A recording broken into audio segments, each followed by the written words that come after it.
When I first came to DLA as an intern, we were one of the first groups of interns that Richmond had hired, and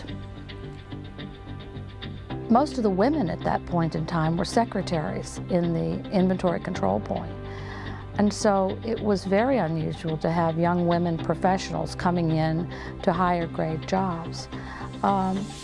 So I've watched over the years. As a matter of fact, as a very young employee, I was selected to be the first Federal Women's Program Coordinator at Richmond. So I had an opportunity to work with young women and to work with the command and the leadership to make employment possibilities and promotion potential and training available to more women.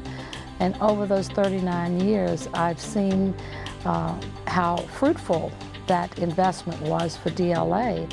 Well, the interns were quite a novelty because we had come out of the 60s with the long hair and the short skirts. And at that point in time, women were not allowed to wear pants into the workplace. It was only 5 or 6 years later that it was acceptable for a woman to come into the office with pantsuits. It was acceptable to wear a very short skirt, but not to wear a pantsuit. So that has definitely changed over the years as women's dresses changed. We used to have classes for women during Federal Women's Program Week to teach them how to dress professionally, the do's and the don'ts of what to wear and how to dress more professionally, and type of jewelry to wear shoes that were comfortable and practical and that you weren't going to fall going up the steps or into the conference room. We used to have a mock beauty contest where men and women competed. It was kind of like a fun thing to do to instill a spirit and a camaraderie among the workforce. I think that sense of higher purpose kept me here, satisfied and loving what I was doing, and I never got bored by doing the same old thing. They kept giving me new opportunities. I've worked for Defense General Supply Center in several areas. I helped implement SAMs. I led the distribution team. Then I headed up a commodity division at Richmond.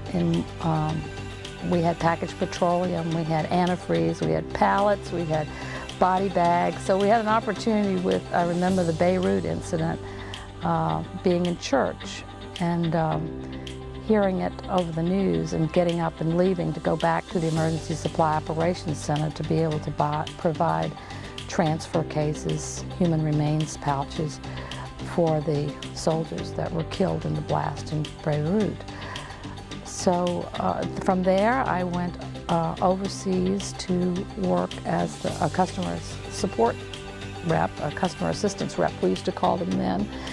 And then that was during the first incident in the Middle East, Iraq, and then during that period of time, I received a telephone call from the director of DLA and was asked to go in to provide comfort. That was the first humanitarian assistance project that DLA had been asked to participate in, and it was a joint exercise.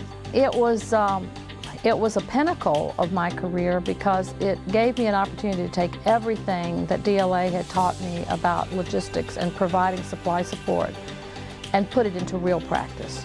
I have to tell you, I have been given so many incredible opportunities, opportunities that I never thought I had the talent to do, that turned out to be successful because people believed in me. And I think that's another basic theme that runs through DLA as an organization.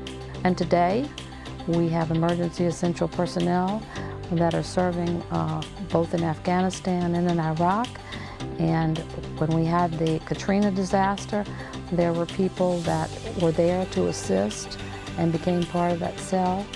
And the fact that we got to introduce the idea, and the team worked on it for a year, the command saw the significance of it, and it has grown over the years, is a source of great pride that I had anything at all to do with that.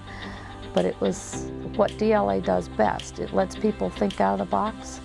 It gives people an opportunity, and they listen to ideas.